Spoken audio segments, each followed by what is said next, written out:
Buenas tardes. Muchas gracias por haber venido a esta presentación en la librería El Faro. Lamento que algunas personas que tengan que estar de pie, parece que la afluencia de público nos está desbordando, cosa que les agradecemos mucho, aunque para algunos sea un poco incómodos. En primer lugar, gracias a la librería El Faro. Muchas gracias, Raúl, por acogernos en esta tarde, en esta madrileña calle de Gaztambide, ¿no? Gracias a todos ustedes, gracias al público por acompañarnos, que es por quien tiene sentido esta presentación y por quien tiene sentido la publicación del libro. Me acompañan en la mesa Sonia Montero Trenor, que es escritora, crítica literaria y sobre todo, que es por lo que está aquí, por ser una finísima lectora. Ser una finísima lectora de esta lectora que desmenuza, que ve la sombra de las palabras, que no se queda solo con lo primero que ve, sino que ve las sombras de las palabras. Así que muchísimas gracias, Sonia, es un honor para nosotros.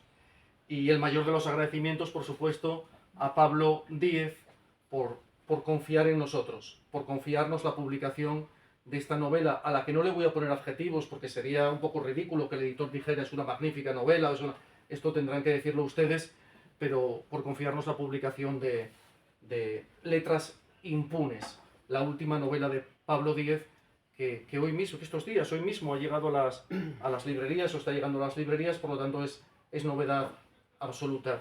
El peso de la presentación lo va a llevar Sonia Montero, en diálogo con Pablo. Quizá a mí me dejen meter baza. Yo no he presentado, yo soy Cristian Velasco, el editor de Velasco Ediciones, que ha publicado la novela.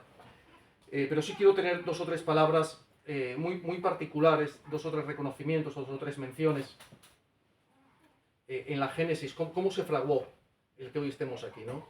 Y sin entrar en muchos detalles, pero fue una tarde de verano en un pueblo entre la tierra de Campos y los valles benaventanos, en que Carmen García Vecino, que está aquí con nosotros, buena amiga, no, me hizo el comentario, me lo dijo, ¿no? Me dijo, oye, Cristian, ¿estáis recibiendo manuscritos? No recuerdo muy bien cómo fue. Digo, ¿estáis recibiendo manuscritos? Pues sí, estamos recibiendo manuscritos.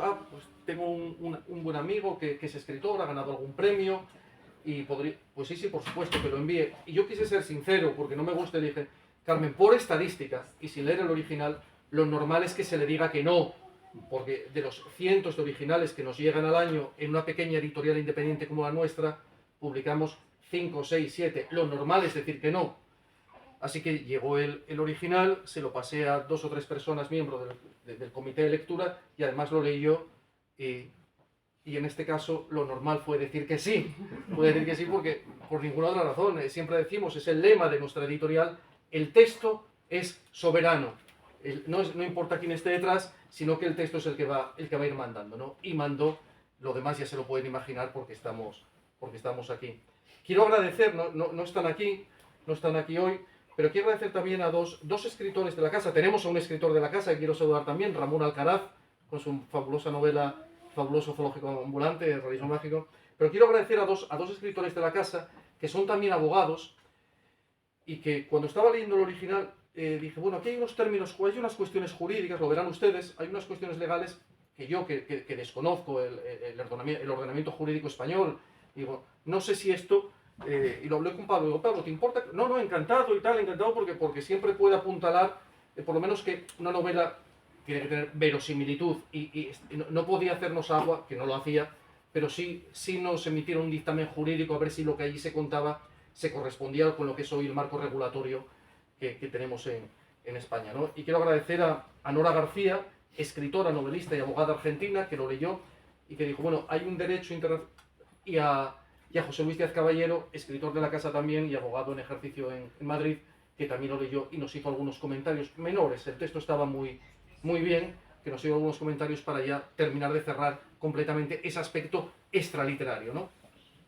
Y agradecer a Monchi Álvarez Becerril, el maquetador de la novela, que siempre hace que todo esté donde tiene que estar y solo donde tiene que estar. Y fíjense por favor, en la imagen de portada. Ahí no hay inteligencia artificial. Ahí lo que hay es una inteligencia natural de una jovencísima diseñadora que acaba de salir de de la Escuela de Diseño, que es Paula Álvarez Ballina. Fíjense en ella porque hemos estado trabajando muchísimas versiones y al final, pues bueno, luces, iluminación, tal, y ese es el resultado.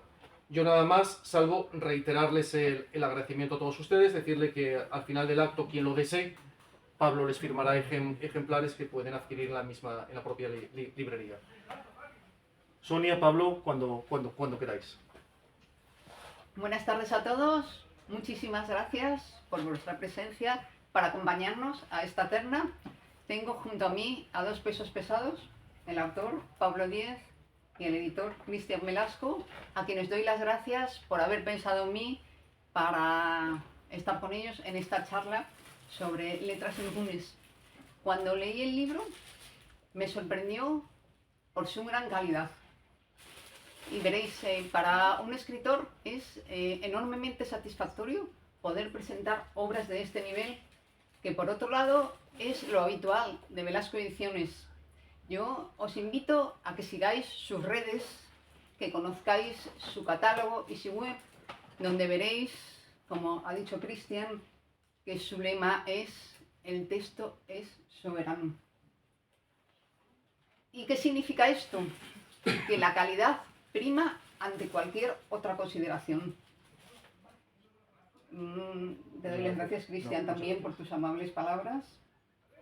Y ahora me gustaría daros una breve sinopsis para ir poniéndoos los dientes un poquito largos.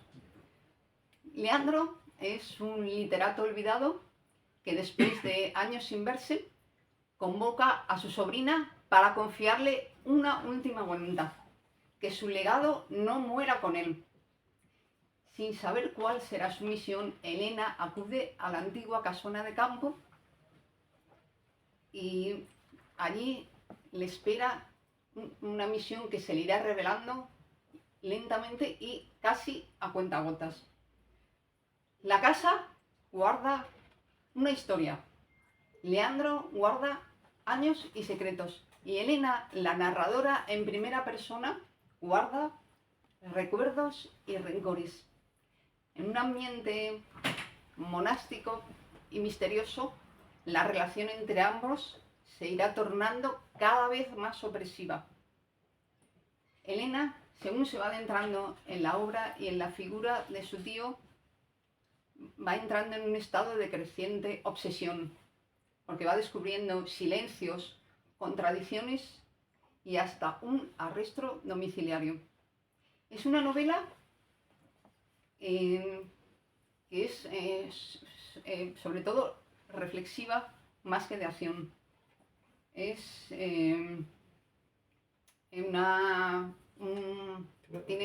introspectiva, diríamos, ¿no? Sí, es la tensión Sí. es sobre todo intelectual.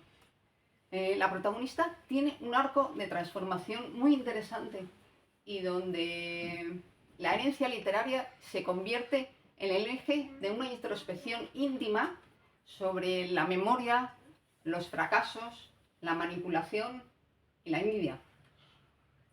La primera pregunta es sobre los personajes, que son singulares. Elena describe a su tío de esta manera: me ha recordado a una Austria, lelo, de larga quijada, con ojos de carnero. Su cara recuerda a una esquela. A veces cuesta saberlo vivo. Como veis, es una descripción con un humor irónico y mordaz que tiene evocaciones clarinescas. Pablo, me gustaría saber cómo trabajaste la construcción psicológica de estos personajes para dotarlos de esa intensidad, de esa fuerte intensidad narrativa y esa creciente e insana tensión entre los dos. Muchas gracias. Espero que me oigáis porque hablo muy bajo, así que espero que me oigáis todos. No quiero perder tiempo más tiempo con más prolegómenos, pero sí, digamos, sí quiero agradecer antes que nada, ahora mismo voy a contestar tu pregunta, intentar contestarla. En primer lugar, bueno, a Cristian por la exquisitez con la que has trabajado, con la que hemos trabajado. exquisitez. Sonia, por estar aquí, por haber aportado tu criterio, tu análisis y, bueno, y haber trabajado y aceptado estar con nosotros en esta presentación, y por supuesto a todo el público, bastante numeroso. Bueno, que algunos ya lleváis mucho tiempo sufriendo, que son 18 años ya de errática carrera literaria, si se puede llamar de esa manera, con valles profundos y algún que otro pico. Y bueno, y algún día tendré que parar, de momento estoy en ello. Y sobre todo también quiero decir unas palabras, y ahora paso al siguiente, a la importancia de no escribir. La importancia de no escribir. Hubo toda una tradición en el siglo XIX muy desconocida de grandes literatos que admiraban sobre todo a las personas que, teniendo un gran criterio, refinamiento y talento como ellos, renunciaban a escribir, o si lo hacían era para ellos. Bueno, Proust los llamaba los solteros del alma, que me parece un término impresionante. Bueno, entonces yo de momento no he llegado a conseguir eso, sigo, pero bueno, la incontinencia no es excusa. Yendo a tu pregunta, trabajar los personajes, trabajar la parte psicológica de los personajes. A falta de un método claramente establecido, que yo pueda identificar claramente, yo lo que utilizo, y es la forma más sencilla, es que me valgo como unidad de medida, de alguna forma. Yo no pierdo referencia de mí mismo, y lo que intento es separarme y ser lo menos parecido a mí mismo. En lo cual cosecho sonoros fracasos, porque siempre estoy, digamos, dándole vueltas y siempre llego a personajes que, por mucho que intente diferenciarlos, se parecen mucho a mí. Entonces mi modelo es uno contrario a mí, pese a que el resultado siempre acaba pareciéndose bastante. En este caso he intentado extremar la diferencia entre la persona que narra, la voz de la novela, y la mía, creando por primera vez en mi vida una personaje narradora que es mujer.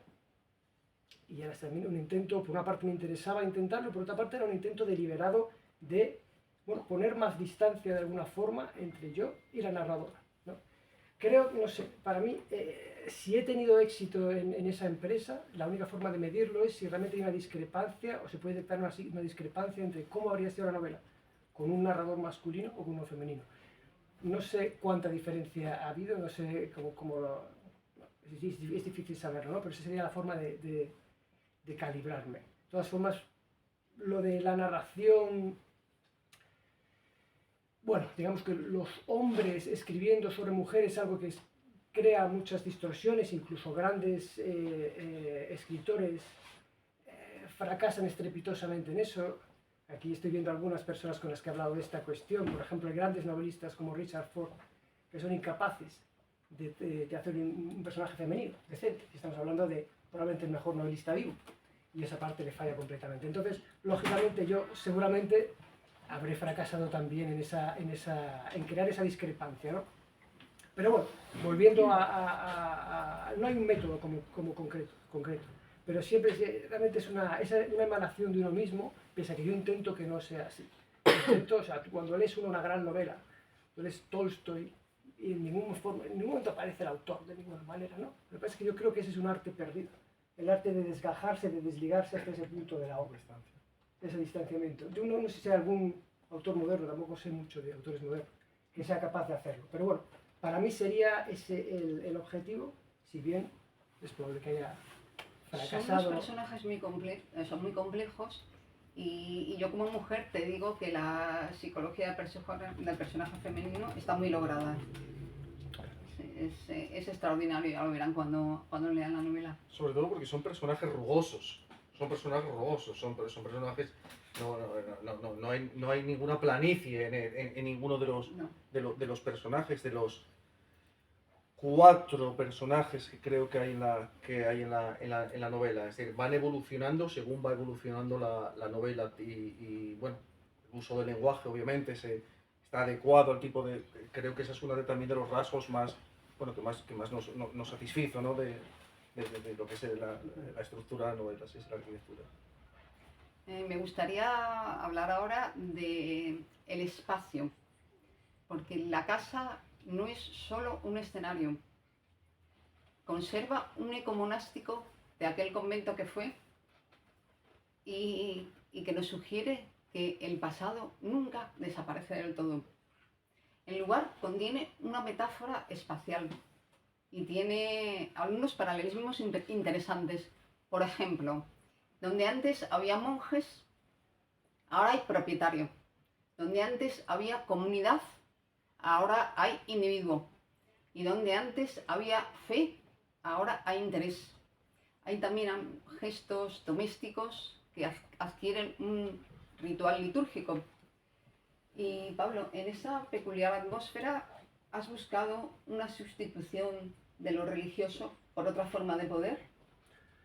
No sé si tanto eso, lo que sí está claro y coincido contigo en que la casa, la casona, tiene un lugar preeminente en la novela y es un escenario de conversión o de conversiones. De lo religioso a lo laico, que es una de las cosas que tú has mencionado, pero también se da otra conversión y en la cual se incide bastante durante la novela, que es de lo intelectual a lo práctico. O sea, ese lugar, esa casona donde este literato retirado podría haber tenido los últimos años fructíferos intelectuales excelentes, se convierte en la tumba del intelectual, sustituida por todo un hombre práctico, ¿no? Centrado pues, en los negocios agrícolas, en las inversiones, entonces es la tumba, digamos, del intelectual. Entonces se verifica esa transformación. Digamos que este personaje, Leandro, no logra hacer confluir en él ese doble talento, ¿no? El práctico y el intelectual. Puede ser una cosa o la otra, pero no las dos a la vez. Entonces en este caso sustituye una por otra. Hay un autor, un famoso orientalista, Adam Danieluk, en su maravillosa autobiografía, decía, hablo de memoria, no sé si era exactamente así, pero que, digamos, despreciaba a todo intelectual que no era capaz de cambiar un enchufe. Pues en este caso, Leandro no cumple con no cumpliría, digamos, con el filtro de Alain Danieluk, ¿no? Y volviendo a la casa, claro, también estaba intentando pensar a veces, aunque esto nunca es fácil identificarlo, ¿no? Que es una cuestión que muchas veces me preguntan, ¿no? Las influencias, en qué has leído, en qué te has inspirado, y eso es algo que nunca soy capaz de identificar. Pero en este caso, y al hilo de lo de la casa, sí que me he dado cuenta que mientras escribía esta novela, leí otras tres, leí y releí otra, en las que también una casa rústica, tiene un papel prominente, que eran Padres e hijos de Turgenev, excelente, Los Pazos de Ulloa, muy buena, Peñas arriba, bueno.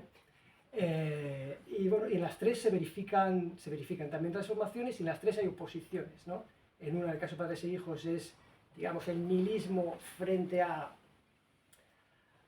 occidentalismo. En el caso de Los Pazos de Ulloa es lo religioso frente a lo profano, lo muy profano, y en el caso de Peñas arriba es lo rural versus lo urbano.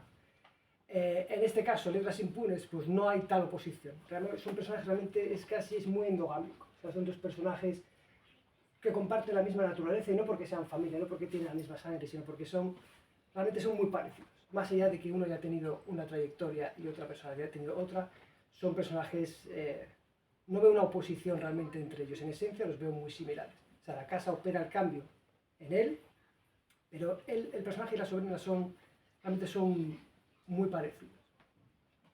Sí, ese es un escenario realmente, una atmósfera inquietante y lograda. Vamos a hablar de otro tema que también es muy atractivo en la novela y que es la metaliteratura. Hay extractos donde se reflexiona sobre la literatura desde dentro de la propia ficción. Elena analiza la obra y la figura de su tío y se cuestiona su estilo, sus decisiones narrativas y confronta la figura con los textos de Leandro. Esto funciona no solo como recurso intelectual, sino que también hay un conflicto dramático intenso. Y te pregunto, ¿te interesaba reflexionar sobre la literatura, escribir sobre alguien que escribe como una forma de abordar tu propio oficio de escritor o como una forma de reflexionar sobre la propia novela? Sí, bueno, me interesaba eso en parte. También había un componente de disfrute en cierto sentido. Es decir, yo creo que los momentos en los que más disfruté escribiendo la novela eran precisamente cuando, en los fragmentos que aparecen, que son numerosos, de la obra de Leandro, que es toda ficticia, no existe evidentemente porque no existe el personaje. Y yo creo que era porque lo hacía con una libertad que no me concedo a mí mismo. Es decir, durante esos minutos o horas en las que escribía estos fragmentos que supuestamente ha escrito otra persona, un personaje de ficción, digamos, me permitía cosas que yo no me permito. Es decir, escribía desde la posición que tenía él, ¿no? Desde la persona, literato consagrado, consolidado, que puede hacer ya lo que quiere, que tiene, aparte de una considerable erudición, digamos, está en una posición de libertad absoluta y de una confianza que yo mismo no tengo, no puedo tener, ¿no? Pero bueno, es muy importante, desde luego, esos fragmentos son muy importantes porque en la obra hay una disección, de alguna forma, de la obra de Leandro, del personaje principal. De hecho, en parte lo conocemos gracias a su obra, a sus fragmentos, porque Totalmente. si vamos a ver, él realmente interviene poco. Él está por la casa trasteando, aparece, dice alguna cosa que tampoco es un tanto altisonante, que tampoco permite aventurar muchas hipótesis sobre él. Es realmente con los textos, con esos fragmentos de textos escritos por él, que sabemos un poco más quién era, ¿no? Luego en todo esto, por supuesto, en qué modo me interesa a mí. A mí me preocupa mucho la literatura. No tengo una opinión fundada sobre ello, ni muchísimo menos, pero sí tengo intuiciones fuertes al respecto.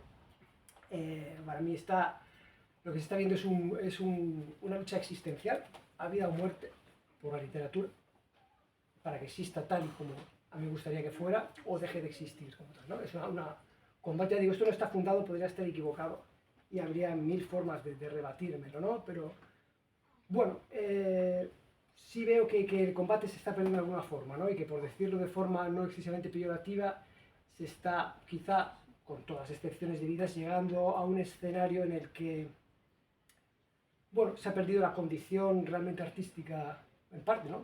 Con todas las excepciones debidas del escritor, y cada vez, digamos, hemos llegado a un modelo de escritores sin talento para lectores sin talento. Con todas las excepciones debidas, que nadie se ofenda. Y esto no es no estoy refiriendo ni al efecto de la inteligencia artificial, bueno, eso ya sería otro tema en aquel momento porque no tengo ni idea, ¿no? Pero esto ya viene de lejos. Y se me ocurre un ejemplo, sin dar ni nombres ni apellidos ni nada, pero un conocidísimo escritor estadounidense actual, conocido y respetado, que escribió un libro, que tampoco en 2001, 2000, o sea, ya la prehistoria, y no se le ocurre otra cosa, sería idea del editor, no sé, que después de escribir una novela, dice, esta novela se escribió con un Macintosh, no sé qué modelo, no sé qué, o sea, como si eso influyera para alguna forma. El colofón fue Sí, ese, el ¿no? colofón fue ese, Sí, ¿no? sí, sí. Si le escribes esto con un Macintosh, igual te sale esta novela, prueba, no lo hagas con un Asus, ¿no?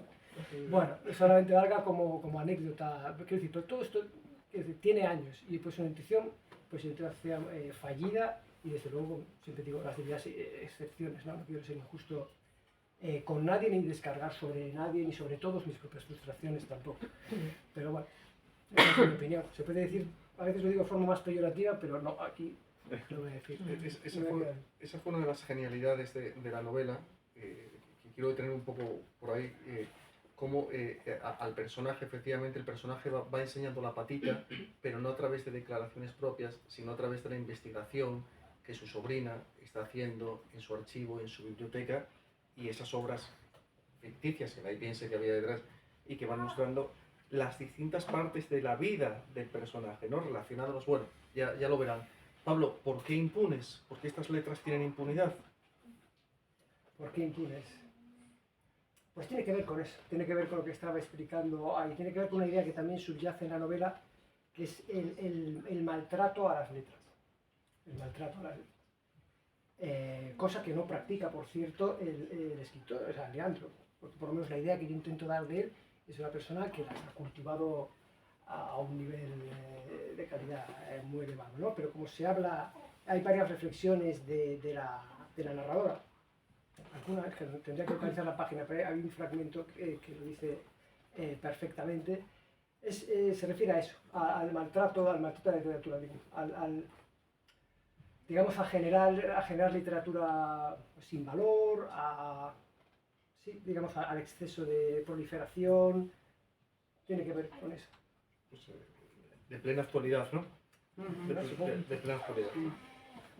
Repasábamos antes de entrar, mi amigo Roberto San Juan, estábamos repasando algunos títulos que pulaban por esta librería como por otras, y algunos de los títulos que aparecen en las listas más vendidas de los medios nacionales, y hacíamos algún comentario muy similar a lo que está diciendo Pablo, y tampoco vamos a entrar en más detalles, claro. Vamos a hablar del lenguaje. En estos tiempos que estamos hablando de inmediatez y de economía verbal, esta novela apuesta por reivindica una lengua rica, matizada y muy trabajada que deslumbra. Es evidente que cada palabra es exacta, que es evidente que busca la exactitud y se refleja en que cada párrafo está pulido hasta alcanzar su registro más alto. Y me gustaría saber qué tradición literaria dialoga con esta lengua tan trabajada. A ver, sí, durante los últimos años, o lo que más, quizás la literatura que más me ha gustado, ha sido la de mitades del 19 hasta la Primera Guerra Mundial aproximadamente. Pero no solo, hay otras cosas también, sin duda. Pero bueno, creo que sí me he dejado llevar por esa tradición a la hora de escribirla. Por lo menos desde luego la parte del lenguaje, ¿no? Tanto es así que incluso a veces me salía de la propia época. No sé si te acuerdas, Cristian, durante el proceso de edición cuando hablábamos del tema de las velas. Claro, la persona sí. es una Sí. es una novela actual que transcurre en la actualidad, pero la protagonista, por una cuestión de gusto personal, de liturgia personal, utiliza velas en casa, ¿no? Y claro, yo a veces te despistaba un poco, ¿no? Realmente estamos en esta época y creo que tiene que ver. Pero eso también tiene una parte de cómo si uno se deja llevar y se concentra en la novela, termina viviendo un ambiente que no es del año 2024, 23 o 22, sino que parece que es un ambiente decimonónico, casi.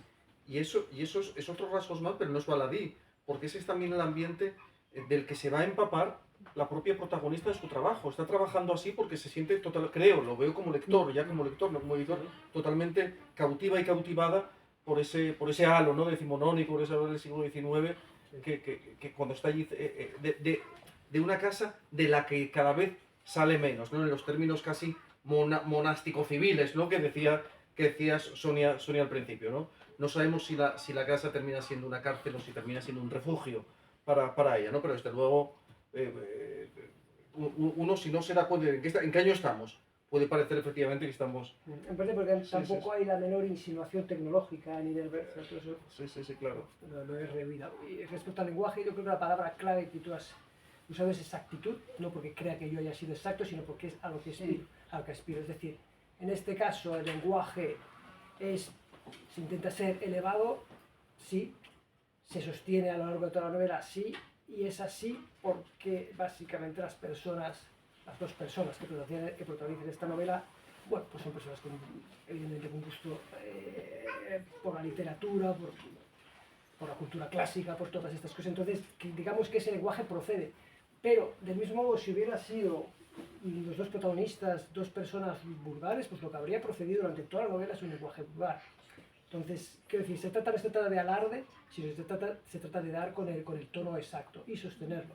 En todo caso, sí que hay algunos momentos más altisonantes, por ejemplo, en las pocas ocasiones en las que habla, hay un diálogo directo por parte de Leandro, a pesar de ser una persona pues, de vasta cultura y cierto refinamiento, pues él es bastante mal hablado. Digamos que hay una gran abundancia de expresiones soeces por su parte, lo cual por un lado es un contrapunto respecto al tono mucho más elevado de la narradora, y luego también expresa su frustración con el hombre en el que se está convirtiendo, digamos, se está mudando la piel y ya pues no le importa nada, ¿no? Ya se puede permitir hablar con absoluto descuido, con absoluta vulgaridad, y sí, existe ese contrapunto, ¿no? entre ese carácter más elevado de la narración y el carácter soez de las intervenciones directas de Leandro.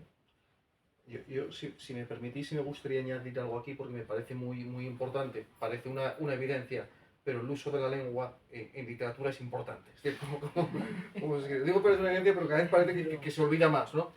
Si algo define el uso del español de Pablo en esta novela, hablaban de exactitud, es el virtuosismo.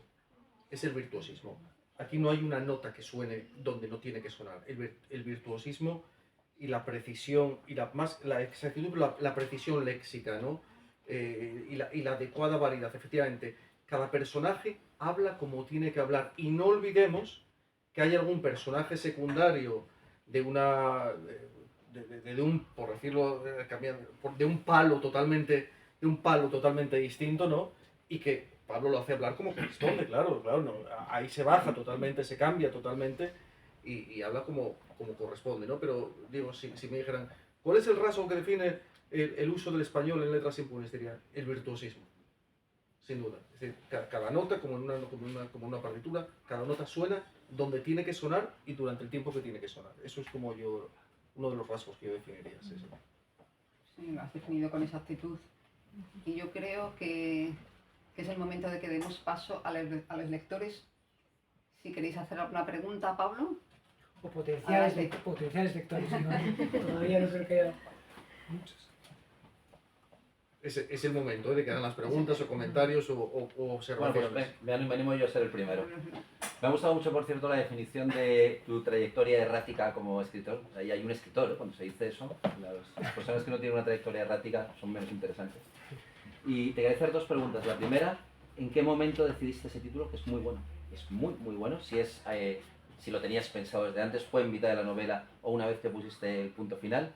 Y luego has hablado de un momento en el que disfrutaste más escribiendo, pero me gustaría saber si tú al escribir disfrutas o más bien es una penitencia o es una necesidad. Sí. Respecto al título, gracias, me alegro que te haya gustado el título. No recuerdo exactamente el momento en el que lo puse, pero sí sé que fue después de terminado. Claro, antes de presentarlo a Cristian, yo lo reescribí, lo revisé muchísimas veces, sí que fue después de poner punto final. Era la segunda versión, había otro título, bastante peor, yo creo. De hecho, ahora mismo no me acuerdo exactamente cómo era, pero era peor. Y finalmente me decidí por esto. No te puedo decir exactamente el momento, pero desde luego ya había terminado la novela, ya estaba en el proceso de revisarla por mi cuenta, digamos, antes de enviarla a editoriales, digo, la revisión propia e interna. Y vino después. Respecto a disfrutar o no escribiendo, yo, a ver, no quiero sonar pesimista, pero sinceramente no disfruto mucho escribiendo. Disfrutaría escribiendo si tuviera otras circunstancias probablemente, pero lo hago, como dices tú, es necesidad y penitencia, se ajusta mucho más. A ver, no disfruto, estoy exagerando. Hay momentos en los que sí, pero en general no. En general me pongo siempre sin ganas, como una obligación, en las peores circunstancias posibles. O sea, a mí realmente bastante desastroso el proceso. Pero bueno, disfrute, pues sí, a veces hay menos de lo que debería haber, digamos. Es la verdad, o sea, hay un poco de masoquismo quizás. No hay una disciplina, un horario concreto. No puede haber. ¿Alguna pregunta más? Sí, Pedro. Sí, me gusta mucho algo que has dicho por ahí, y es que no lees prácticamente nada actual, o casi nada actual. Poco. Lees poco actual. Poco. ¿No? Y eso, el leer literatura, pues eso, del final del 19, del 20, ¿cómo condiciona los temas que eliges a la hora de escribir? Pues me imagino que para ti, al leer esto y al oír a Cristian, y ya me comentó también Sonia, la importancia que en el libro tiene el lenguaje, el uso del lenguaje, es muy importante, ¿no? Creo que lo que condiciona realmente, sí que condiciona. Lo que condiciona no es los temas son bastante actuales. O sea, son libros, creo que son modernos en el peor sentido de la palabra, ¿no? Lo que sí condiciona es la forma, lo que condiciona es el lenguaje, realmente. ahí es donde sí que me siento imbuido de un espíritu decimonónico que, bueno, con el que de alguna forma tengo que tener un poco controlado porque a veces puede haber problemas de verosimilitud o, digamos, ¿no? Pero lo que condiciona es eso, es la forma. La forma lo condiciona mucho, el contenido no. El contenido está plenamente actual porque se parece a mí, quiera o no, y claro, vivo en la actualidad. Pero sí, la forma la condiciona mucho. Yo sí, sí, tengo una pregunta que me he ido haciendo durante el proceso, pero un día por otro. Pablo, con estos ecos decimonónicos y con todo lo que has dicho hasta ahora, ¿por qué la novela no está ambientada en el siglo XIX? Porque podría estarlo perfectamente, podría estarlo. ¿Por qué está ambientada en los años 20 del siglo XXI? Bueno, porque el tema... A ver, hay varios motivos. El primero, porque no soy historiador y tampoco soy un historiador de esa época. El hecho de que pueda leer literatura de esa época no significa que sea ni muchísimo menos un gran conocedor de la misma, ¿no? Entonces, bueno, sería territorio muy resbaladizo.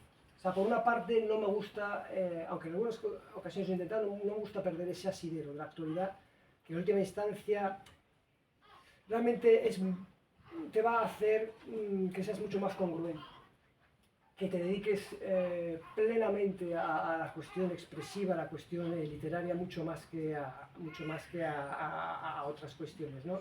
Entonces, creo que solamente para no perder el asidero del realismo y estar seguro de lo que hago, ¿no? Me crearía mucha inseguridad en este momento cambiar de época.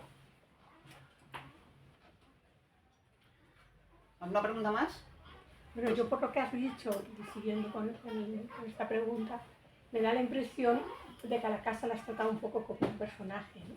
Más que como un escenario. Y ese es el personaje del 19, ¿no? La casa. No hace falta que esté todo. Sí, sí, Claro, sí. el 19 o mucho más. Es una buena... Sí, me gusta esa reflexión. Me gusta esa reflexión. Sí, sí. Yo te quería preguntar, has comentado que ponerte a escribir es casi un acto de fe porque empiezas en las peores circunstancias posibles e incluso el argumento se va desarrollando a medida que vas escribiendo. ¿Qué fue el primer impulso para escribir este libro? El primer impulso para escribir este libro. Está ya muy olvidado ese primer impulso. Pues mira, no te puedo contestar con seguridad, pero es probable que de alguna forma esas tres novelas que he mencionado antes, que casualmente leí, no sé si durante, después o antes, puede que de allí surgiera quizá la idea, distorsionada, evidentemente, adaptadísima, cambiadísima, quizá fuese el primer impulso, pero no te puedo contestar con seguridad. No hay una identificación ni esta vez ni nunca. De modo que no hay un método muy claro. Antes me preguntabas tú por la construcción de los personajes, tampoco puedo citar un método claro. De modo que tampoco puedo identificar el impulso. Sé que lo hay, y además es un impulso, es la palabra exacta. No sé si eso debería ser, pero sí. Muy bien, solo una cosa que tendríamos que haber dicho al principio, que está más pincelada sobre Pablo, lo tienen en la solapa del libro, pero solo decir que Pablo es licenciado en Comunicación Audiovisual, que es de Santander, residente en Madrid desde hace muchos años, que esta es su quinta novela, la primera en el año 2008, Comet, con la que ganó, publicada por Lengua de Trapo, con la que ganó el premio de arte joven, premio Arte Joven de Narrativa, a la que siguieron Los Benditos, Consolación a Paulino, Luminaria, todas publicadas por la editorial El Desvelo, por dar unas pinceladas muy básicas de la trayectoria de Pablo. Aquí había una chica que quería hacer una pregunta. Sí, una última pregunta que conectaba un poco con la primera pregunta. Has dicho que has escrito un poco obligado, ¿no? Esta novela te has sentido como obligado. Yo quiero saber, entre tu rol de padre, marido, trabajador, ¿dónde encuentras el tiempo para escribir algo que al final pues se realiza en un libro como tal, si no tienes, o sea, si te sientes obligado? No sé, lo acabo encontrando. Quizás me guste un poco más de lo que he dicho.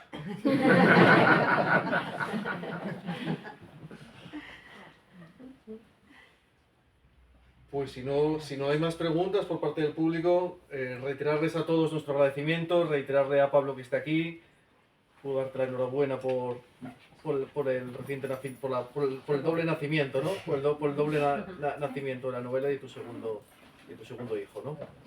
Y ahora sí pasará a firmar a quien lo desee, los libros están a la venta, quien desee puede firmarlo. Muchas gracias a todos.